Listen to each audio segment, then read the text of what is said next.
नमस्कार दोस्तों, जन एक्सप्रेस डिजिटल में आपका स्वागत है। योगी का चुनावी मंत्रिमंडल, पेज नंबर 1 से बड़ी खबर। यूपी विधानसभा चुनाव से करीब 6 महीने पहले योगी सरकार का दूसरी बार कैबिनेट विस्तार हुआ। सबसे पहले कांग्रेस छोड़कर भाजपा में आए जितिन प्रसाद ने शपथ ली। वह कैबिनेट मंत्री होंगे, बाकी 6 राज्य मंत्री होंगे। नए मंत्रियों में 3 ओबीसी, 2 दलित और 1 ब्राह्मण चेहरा है। चुनाव से पहले सरकार का यह आखिरी विस्तार है। अब योगी कैबिनेट में मंत्रियों की संख्या बढ़कर 60 हो गई है। उत्तर प्रदेश में विधानसभा चुनाव से 5 महीने पहले हो रहे मंत्रिमंडल विस्तार का इकलौता लक्ष्य जातिगत संतुलन। इसी पेज से अगली अहम खबर, देश के कई जिलों में बैंकिंग सुविधाओं की बेहद कमी। केंद्रीय वित्त मंत्री निर्मला सीतारमण ने कहा कि देश के कई जिलों में बैंकिंग सुविधाओं का अभाव है। इन जिलों में आर्थिक गतिविधियों का स्तर बहुत ऊंचा है, लेकिन बैंकिंग उपस्थिति काफी कम है। उन्होंने कहा कि भारत को स्टेट बैंक ऑफ इंडिया के आकार के 4 या 5 अन्य बैंकों की जरूरत है। पेज नंबर 2 से बड़ी खबर, भाजपा सरकार में चरम पर पहुंचा भ्रष्टाचार। समाजवादी पार्टी की राष्ट्रीय प्रवक्ता जूही सिंह के आगमन के दौरान पार्टी कार्यकर्ताओं ने उत्तर प्रदेश और मध्य प्रदेश के सीमावर्ती क्षेत्रों में 2 जनसभाओं की तैयारी की है, जिनमें बड़े पैमाने पर विभिन्न राजनीतिक दलों के लोगों के सपा में शामिल होने की संभावना जताई गई है। समाजवादी पार्टी के अनुसूचित जाति जनजाति प्रकोष्ठ के प्रदेश अध्यक्ष व्यास गौड़ ने रविवार को पत्रकारों से कहा कि देश में भाजपा और कांग्रेस शासित राज्य में महिला उत्पीड़न, दलित उत्पीड़न, महंगाई, भ्रष्टाचार और बेरोजगारी चरम पर है। पेज नंबर 3 से बड़ी खबर, भाई भतीजा को मंत्रालय बांटने वालों को विस्तार खटक रहा।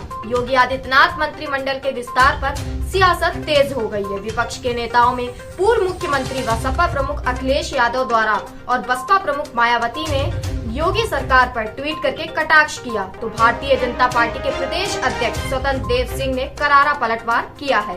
उन्होंने अखिलेश यादव का नाम लिए बगैर ट्वीट करके कहा कि भाई भतीजा चाचा को मंत्रालय बैठकर जो लोग लूटने की रणनीति बनाते थे, आज उन्हें योगी सरकार का नया मंत्रिमंडल खटक रहा है। उत्तर प्रदेश में संस्कृत से सिविल सेवा की तैयारी करने वाले छात्रों की संख्या 2.5 गुना बढ़ी।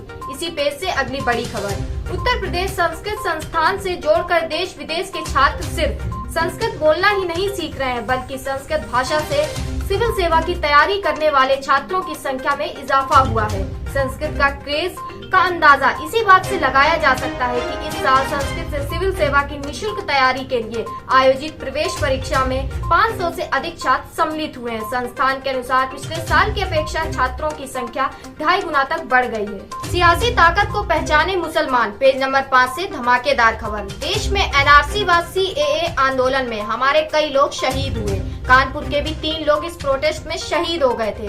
कुछ जलील लोगों ने उन्हें शहीद किया। आने वाले चुनाव में हमारी पार्टी को जिताएं।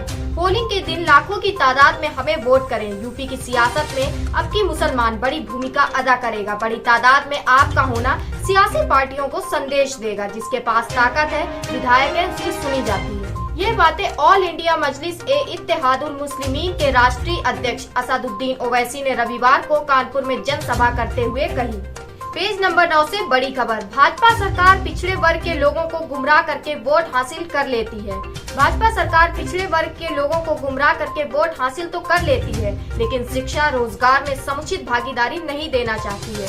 पिछड़े वर्ग के लोगों की जातिवार जनगणना कराने से इनकार करना इस बात का सबूत है कि पिछड़ों को उनकी जाति की संख्या के हिसाब से भागीदारी नहीं देना चाहती। उक्त बातें सपा जिला अध्यक्ष गंगा सिंह यादव ने रुदौली विधानसभा क्षेत्र में रुदौली नगर की बैठक में कही। पेज नंबर 10 से खबर, आयुर्वेद भारतीय संस्कृति से जुड़ी है। प्रधानमंत्री नरेंद्र मोदी के 71वें जन्म दिवस पर भाजपा के 20 दिवसीय सेवा और समर्पण अभियान में रविवार को चौका घाट स्थित राजकीय आयुर्वेद महाविद्यालय चिकित्सालय में निशुल्क आयुर्वेदिक चिकित्सा शिविर लगाया गया। शिविर में पार्टी के वाराणसी महानगर अध्यक्ष विद्यासागर राय की अध्यक्षता और महामंत्री अशोक पटेल के संयोजन में 1500 लोगों ने अपना स्वास्थ्य परीक्षण कराया। केडीए उपाध्यक्ष की जीरो टॉलरेंस पॉलिसी को अपर अभियंता कर रहे ध्वस्त। पेज नंबर 11 से बड़ी खबर, कानपुर विकास प्राधिकरण अक्सर भ्रष्टाचार को लेकर चर्चा में बना रहता है। नवागंतुक उपाध्यक्ष अरविंद सिंह ने आते ही उत्तर प्रदेश की यशस्वी मुख्यमंत्री योगी आदित्यनाथ की